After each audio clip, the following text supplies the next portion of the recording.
ఓం హ్రీంకారాసనగర్భితానలసికాం సౌః క్లీం కళాంభిప్రతీం సౌవర్ణాంబరధారణీం వరసుధాధౌతాం త్రినేత్రోజ్వలాం వందే పుస్తకపాశమంకుశధరాం స్రగ్భూషితాముజ్వలాం త్వాం గౌరీం త్రిపురాం పరాత్ ప్రగలాం శ్రీచక్రసంచారిణీం.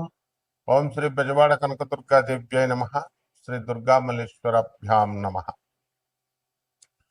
చాలా మందికి కొన్ని అనుమానాలు ఉంటాయి. ఏమంటే మేము నిత్యం పూజ చేస్తున్నాం ప్రతిరోజు కూడా, అయినా సరే మేము కోరుకున్న కోరికలు తీరడం లేదు. ఎవ్వరు ఏ పూజలు ఏ రోజు కూడా చేయనటువంటి వాళ్ళందరూ కూడా చాలా సుఖంగా సంతోషంగా జీవితాన్ని గడుపుతున్నారు.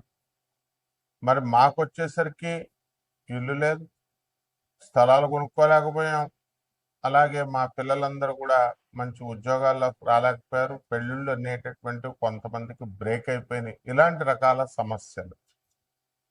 ఈ సమస్యల కోసమని మేము కొంతమంది జ్యోతిష్కుల దగ్గరికి వెళ్తే వాళ్ళు రెమెడీస్ పేరుతో లక్షల రూపాయలని మా దగ్గర నుంచి తీసుకొని హోమాలు చేశారు, ఆ తర్వాత పూజలు జరిపించారు. ఇవన్నీ కూడా జరిగినాయి. అయితే మరి మాకు ఫలితాలు ఎందుకు రావడం లేదండి అనేటటువంటి డౌట్ చాలా మందికి ఉంటుంది. అది కేవలము దానికి ఆన్సర్ ఏంటంటే మీ తప్పే. ఎలా అంటే ఎవరు చెప్పరు ఎవరు మంచి గురువులు ఎవరు చెడ్డ గురువులు. మంచి గురువు ఎప్పుడు కూడా నేను మంచి గురువుని అని చెప్పుకోడు, అసలు నేను గురువునే అని చెప్పుకోడు ఆయన. షిరిడి సాయినాథుడు, దత్తాత్రేయుల వారు, నాథ సాంప్రదాయంలో వీళ్ళంతా మత్స్యేంద్రుడు, వీళ్ళంతా కూడా శ్రీపాద వల్లభుడు వచ్చి గురుదేవులు రెండవ అవతారమైనటువంటి దత్తాత్రేయ రెండవ అవతారమైనటువంటి నృసింహ సరస్వతి స్వాముల వారు వచ్చి, నేను నీ గురువును, నా దగ్గరకు రా, నేను నీ సమస్యలు తీరుస్తానని ఎక్కడన్నా చెప్పినట్టు గురు చరిత్రలో ఉందా, లేదా శ్రీపాద వల్లభ చరిత్రలో ఉందా? చెప్పుకో. ఎవర్రా పబ్లిసిటీలు చేసుకుంటారంటే బయట ఏమీ లేనటువంటి వాళ్ళు పొట్టకుట్టు కోసం వచ్చినటువంటి వాళ్ళు పూజారులు, జ్యోతిష్కులు, సాధువులు, పీఠాలు, ఆశ్రమాలు పెట్టి సాధువుల కింద ఉంటారు. వీళ్ళు ఎన్నటికీ కూడా ప్రవచనకారులు, వీళ్ళంతా ఎన్నటికీ కూడా గురువులు కాలేరు వీళ్ళు. ఎందువల్లంటే గురువు అంటే ఏంటి? పరమహంస యోగానందుల వారు యోగదాస్ సత్సంగ అధ్యక్షులు, గురుదేవులైనటువంటి మహావతార్ బాబాజీ గారి శిష్యులైనటువంటి లహరి మహాశేషుడు శిష్యుడు యుక్తేశ్వర బాబాజీ, యుక్తేశ్వర బాబాజీ యొక్క శిష్యుడు పరమహంస యోగానందుల వారు. వారి శిష్యులు శాంతానందగిరి గారు. ఆ శాంతానందగిరి వారు మా గురువు గారు. వైఎస్ఎస్ రాంచీలో ఉంది.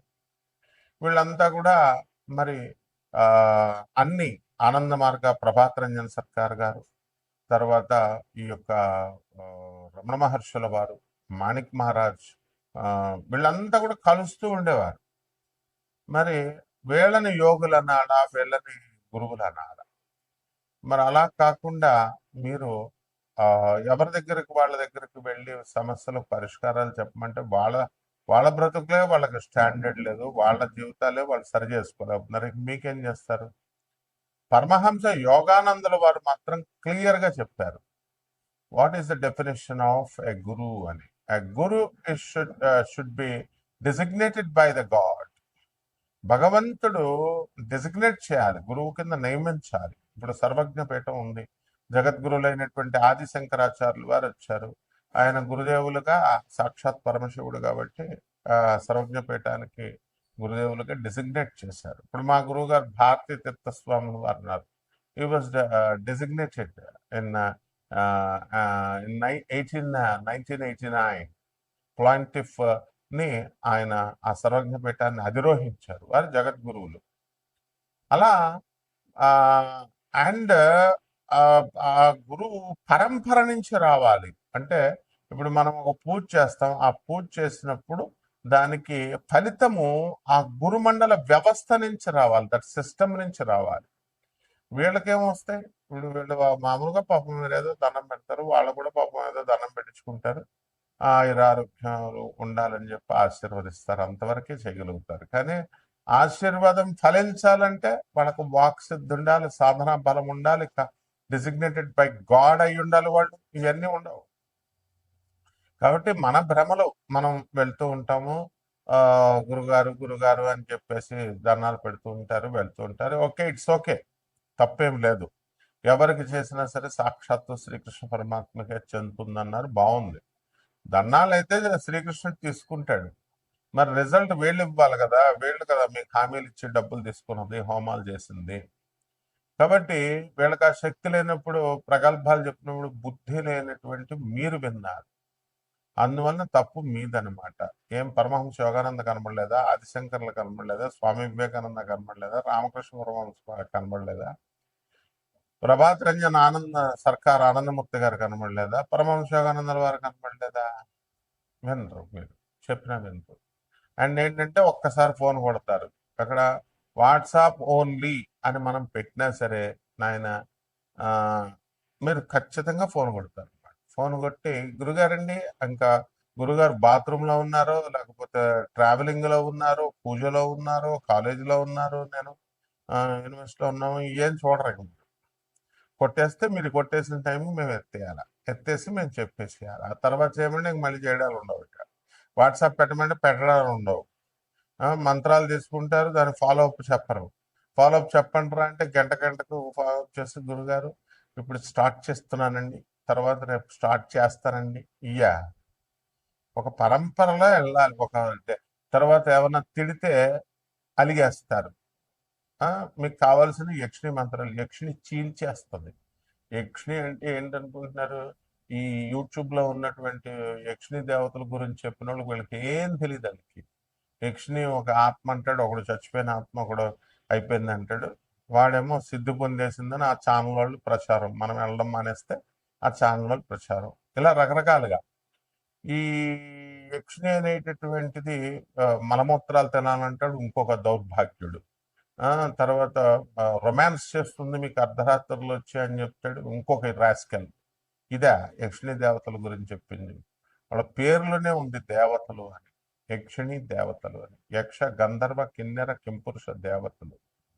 వీళ్ళకి ఎందుకు ఈ సాధన కఠినమైనటువంటిది అని అంటే, మనకి ఆ అవి చాలా మామూలు. మిగతా దేవతలందరూ కూడా నువ్వు స్నానం చేసి చేయకపోయినా పూజ, స్నానం చేసి చేసినా, స్నానం చేయకుండా చేసినా వాళ్ళు ఏమనుకోరు. నైవేద్యాలు నువ్వు ఎలా చేసినా ఏం చేసినా శుభ్రత, మడి మడి అని మడి బట్టలు కట్టేసుకోవడం కాదు. మడి అంటే ఈ మధ్య కాలంలో బిల్డప్ ఎక్కువైపోయింది. మడి భోజనాలు అంటాడు ఒకడు, ట్రస్ట్ పెట్టేస్తున్నాం, మడి భోజనాలు చేసేస్తాం, కింద ఆ, ఉపన్యాసాలు ఇచ్చేస్తాం, డొనేషన్స్ ఇచ్చేయండి.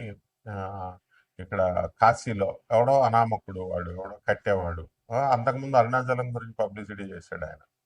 తర్వాత అందులో ఎవడో ఒకడో వాళ్ళందరూ డబ్బులు ఇచ్చారు, వాడు మాయమైపోయాడు, వాడు అక్కడ వర్క్స్ ఏం జరగల. Is this the way? తర్వాత ఇంకొకడు ఆ, మడి కట్టుకుంటున్నామండి, మడి పూజల్లో ఉన్నామండి, మడి భోజనాల్లో ఉన్నామండి, ఇవన్నీ బిల్డప్లు చీరేస్తుంది యక్షిణీ దేవత. యక్షిణీ దేవత ఏంటంటే మనకి కోపం అధికంగా ఉంటుంది, at the same time very disciplined. సాధన చేసేటటువంటి వాడు మినిమం శుభ్రం ఉండాలి, శుభ్రత కలిగి ఉండాలి. అంటే స్నానం చేసేస్తే సరిపోతుందా అంటే నీ యొక్క మంచి బుద్ధులు ఇవన్నీ కూడా చూస్తున్నాను. తర్వాత ఈ యొక్క మంచి బుద్ధులు, ఈ మినిమం పవిత్రత పాటించాలి. And you should respect her, you should ఆమెను గౌరవించాలి, ఆమె మంత్రాన్ని గౌరవించాలి, ఆమె ప్రజెన్స్ వస్తుందని నమ్మాలి నువ్వు. ఆమెను ఎక్కడ అగౌరవపరిచినా సరే నేను చీల్చేస్తుంది. కాబట్టి ఈ ఈ విధవలేమో నువ్వు లవ్ చేయి, కామాతురణం నా లజ్జ నా భయం అని, ఈ విధవలకే బుద్ధి లేదు అసలు, చెప్పే విధవలకి. కామంతో అర్ధరాత్రులు వస్తుంది, మేముతో రొమాన్స్ చేస్తుంది, మీ ఆవిడని ముట్టుకోనివ్వదు, అంత నాన్ సెన్స్ అంతా చెప్తారు. ఏదో వీళ్ళతో యక్షిణి సాధన చేస్తారు, ప్రపంచంలో ఎవడో చేయలేదు యక్షిణి సాధన, నేను తప్ప. సో ఇది గుర్తుపెట్టుకోండి. ఎందువలనంటే ఆ సిద్ధి, ఆ యొక్క లక్షణాలు ఇవన్నీ కూడా మనకి చెప్పేటటువంటి మాటలను బట్టి అర్థమవుతాయి మనకి, మీరు తెలుసుకోవాలి అది. సో అటువంటి యక్షిణి మాత్రం దగ్గర మీరు డిస్రెస్పెక్ట్ ఇవ్వకుండా, తర్వాత ఆమె పట్ల అగౌరవంగా ప్రవర్తించకుండా, అసభ్యకరంగా ప్రవర్తించకుండా, ఆ, ఇలా మీరు చేసుకున్నప్పుడు తప్పకుండా ఆమె భౌతికమైనటువంటి వరాలను ఇచ్చేటటువంటి దేవత కాబట్టి అద్భుతమైనటువంటి డబ్బుని సంపదని ఇస్తుంది. ఇంకా కొంతమంది దశమహావిద్యలు నేర్పండి అంటారు. నేర్పేయడమే ఇదేంటి, ఏమన్నా ఫిజిక్స్ కెమిస్ట్రీ మ్యాథ్స్ ట్యూషన్ ఇస్తే వచ్చేసేది. ఆ? ఐఐటి ఇచ్చేస్తామని చెప్తారు నారాయణ శ్రీ చైతన్య వాళ్ళు, ఏదో ఐఐటి సీట్లు వీళ్ళ చేతుల్లో ఉన్నట్టు మేము ఇప్పించేస్తాం. ఆకాష్, ఐఐటి ఫిడ్జి అంతా ఐఐటి చేత వాళ్ళ వాళ్ళ కౌన్సిలర్లు చెప్తారు ఐఐటి ఇచ్చేస్తామండి డైరెక్ట్ సీటు. అసలు MRPTC act, monopolies restrictive trade practices act ప్రకారము ఎవరైతే గ్యారంటీ ఇస్తారో వాళ్ళ బొక్కలు వేసేయచ్చు అనమాట. ఇవన్నీ తెలుసుకోవాలి మీరు. అలాగే ఈ యొక్క దశమహావిద్యలు ఇచ్చేయండి. దశమహావిద్యలకు మీరు డిసిప్లిన్ రావాలా, తిడితే మీరు పడాలి, గురువుకే ఎదిరిస్తారు మీరు, డేట్ ఆఫ్ బర్త్లు చెప్తారు, చెప్పేసేయండి ఫోన్లో అంటారు. ఇవన్నీ కాదు. అలాగే కోటాను కోట్ల మంది కామన్ ప్లాట్ఫారం మీద చెప్పబడేటటువంటి రాశులు ఇవి. కాబట్టి రాత్రికి ఒక దౌర్భాగ్యుడు నాకు ఫోన్ చేశాడు. రాత్రికి రాత్రే మారిపోతాయండి, నేను మీ అభిమాని అండి, మీరంటే రెస్పెక్ట్ అండి అంటాడు. బాగానే ఉన్నాడు, చెప్పి సగం చచ్చి అర్థం అవట్లా. ట్రావెలింగ్ లో ఉన్నప్పుడు అప్పుడు కొడతారు అనమాట. ఏమంటే నిన్నటి దాకా బాగాలేంది, జూన్ 1 వరకు బాగాలేని జాతకము, జూన్ 2 నుంచి గురుడు మిథున రాశి నుంచి కర్కాటక రాశిలోకి వచ్చేస్తున్నాడు. అర్ధరాత్రికి రాత్రి మారిపోద్ది అంటారు. బుద్ధి లేని విధవ. ఫస్ట్ అసలు జాతకాలు మారడం అంటే రాశి ఫలాలు ఈ గాడిదలు చెప్పేటటువంటి అందరూ ఈయన జాతకాలు మారిపోతాయి, ఈ పూజలు చేసేస్తే మారిపోతాయి, ఇది చేసేస్తే మారిపోతాయి అని చెప్తే నువ్వు చేయించుకున్నావు. చేయించుకున్నటువంటి వాళ్ళకి ఏమైనా మారిందా? ₹1 ఇవ్వలేదు, పావలా ఇవ్వలేదు. Stupid fellow. మారిపోద్దా అని నువ్వు డిస్కషన్స్ చేయడానికి ఆ ఫోన్ నెంబర్ పెట్టింది. నేను ఏమైనా మీ ఫ్రెండ్, నా 2 hours టైం, 2 minutes టైం అని అంటారు. I'm world #1 astrologer and 20 countries లో ఉన్న 600 ఆశ్రమాస్కి, ఆనంద్ మార్గ ఆశ్రమానికి, ఆ తర్వాత ఇండియాలో ఉన్నటువంటి 300 ఆశ్రమాలకి రిప్రజెంటేటివ్ గురువుని, ఇంటర్నేషనల్ కోఆర్డినేటర్ని. అరే, పర్సనల్ అపాయింట్మెంట్ అంటారు కొంతమంది. పర్సనల్ అపాయింట్మెంట్ అనేది కుదరదు. బికాస్ యాజ్ ఎ ప్రొఫెసర్ నాకు మొత్తం ఆల్ ఇండియాలో ఉన్నటువంటి స్టూడెంట్స్ని మేము చూసుకోవాలి. సివిల్ సర్వీసెస్ ఇలాంటి ఎగ్జామ్స్ రాసేవాళ్ళు ఉంటారు. And only for IAS, IPS, ministers వాళ్ళకి, ఎమ్మెల్యేలు, ఎంపీలకి వాళ్ళకే సరిపోదు మాకు అపాయింట్మెంట్ ఇవ్వడానికి, మా స్టూడెంట్స్ని చూసుకోవడానికి. కామన్ మ్యాన్ అది హర్ట్ చేయడానికి కాదు. We don't have enough time. అందుకని చెప్తున్నా సరే అర్థం చేసుకోవట్లేదు. సో దీన్ని బట్టి, ఈ యొక్క కర్మలను బట్టి, ఈ ఈ ప్రతి ఒక్కడు కూడా ఈ పూజలు చేయాల్సినటువంటి అవసరం లేదు. అయినా సరే మీరు జాతకాలను మార్చుకోవచ్చు డిసిప్లిన్ వల్ల. అది ఎలాగో మా ఒక్కొక్క రాశికి ఎలా ప్రభావితం చేస్తుంది అన్నది నేను చెప్తాను. కుంభరాశి. ఈ కుంభరాశి వారి జాతకం అదిరిపోతుంది అనమాట. ఇంకా అదిరిపోద్ది. ఒక వ్యక్తి అడుగుతాడు, ఏమంటే రాత్రికి రాత్రి ఎలా మారిపోద్దండి అని. అవన్నీ నీకు ఎందుకే, మారిపోద్దని శాస్త్రం చెప్తే మారిపోద్ది అంతే. అప్పు చేయండి. గురుడు 5వ ఇంట్లో ఉన్నాడు.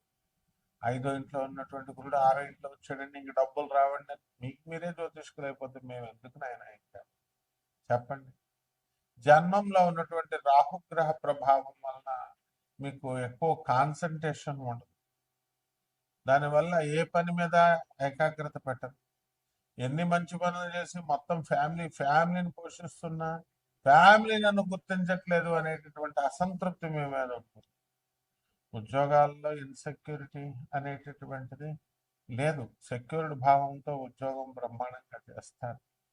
అలాగే ఈ కుంభరాశి వాళ్ళు వేరే వేరే వృత్తులు ఎత్తుక్కుంటూ ఉంటారు, వేరే వేరే వ్యాపారాలు ఎత్తుక్కుంటూ ఉంటారు, వ్యాపారాలు చేయాలని చాలా ట్రై చేస్తూ ఉంటారు. అవన్నీ కూడా జూన్ 2, 2026 సంవత్సరం తర్వాత అవడం జరుగుతుంది. అలాగే ఈ కుంభరాశిలో ఉన్నటువంటి జన్మంలో ఉన్నటువంటి రాహుగ్రహ ప్రభావం వలన మిమ్మల్ని మీరే నమ్ముకోలేరు. కాబట్టి కాన్సన్ట్రేషన్ తక్కువ అవడం, ఇంకా మిమ్మల్ని మీరే నమ్ముకోలేని వాళ్ళు ఇతరులను ఏమి నమ్ముతారు చెప్పండి. అలాగే ధనస్థానంలో ఉన్నటువంటి శనిగ్రహ ప్రభావం వలన మీకు అధికమైనటువంటి ధనం ఇప్పటి ముప్పటిగా రావడానికి అవకాశాలు ఉంది. అంటే పెట్టిన ఉద్యోగం వల్ల వచ్చేయడం జరుగుతుంది. చేసే చోట ప్రతి చోట కూడా జీతాలు ఇవ్వడం జరుగుతుంది. ఈ రకంగా ఈ యొక్క కుంభరాశి వారికి అందరికీ కూడా ఆ ఆ షష్ఠ స్థితిగతుడైనటువంటి కేతుగ్రహ ప్రభావం వలన మీరు విదేశీ సంబంధమైనటువంటి ఎక్స్పోర్ట్స్ ఇంపోర్ట్స్ బిజినెస్లు అన్నీ కూడా బ్రహ్మాండంగా మీరు సాధిస్తారు. ఆ తర్వాత మీకు డిసెంబర్ 5, 2026 సంవత్సరం తర్వాత పంచమ స్థితిగతుడైనటువంటి ఈ యొక్క కేతుగ్రహ ప్రభావం వలన మనకి సప్తమంలో ఉన్నాడు ఈ యొక్క కేతువు. మరి షష్ఠ స్థితిగతుడు అవుతాడు. దాని తర్వాత మీకు అన్ని కూడా బ్రహ్మాండంగా ఇంటర్నేషనల్గా మీరు ఎదగడము, ఆ తర్వాత ఇతర దేశాల నుంచి మీకు లాభాలు కలగడము, ఎక్స్పోర్ట్స్ ఇంపోర్ట్స్ బిజినెస్లు ఇవన్నీ జరుగుతాయి.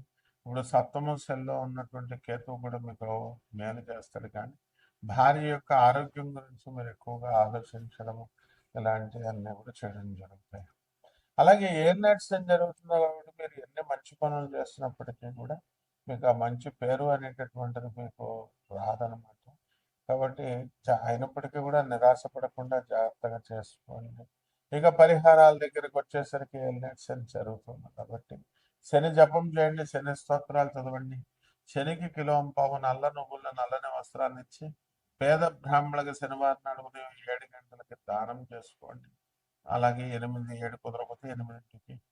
అలాగే దశమహావిద్యల్లో ఒకటైనటువంటి ఈ యొక్క మహాకాళి అమ్మవారి యొక్క మంత్ర జపాన్ని, ఆమె యొక్క మంత్రాన్ని జపించడం ద్వారా బ్రహ్మాండంగా ఉంటుంది. ఒక జమ్మి చెట్టుని కానీ, జుబ్బు చెట్టుని కానీ, రావి చెట్టుని కానీ మీ ఇంట్లో పెంచండి. కుండీలో వేసి చక్కగా తులసి చెట్టు పూజ చేస్తున్నట్టుగా పూజ చేయండి, బ్రహ్మాండంగా ఉంటుంది. ఆ తర్వాత కొంచెం అది పెద్ద అయిన తర్వాత బయటికి తీసుకెళ్ళి వెదురు కానీ దాన్ని పెంచుతారు, కానీ నీళ్ళు ఎప్పుడు పోస్తూ ఉండాలా. అది పెరుగుతున్న కొద్దీ ఎంత బాగా పెరుగుతుంటే అంత పైకి మీరు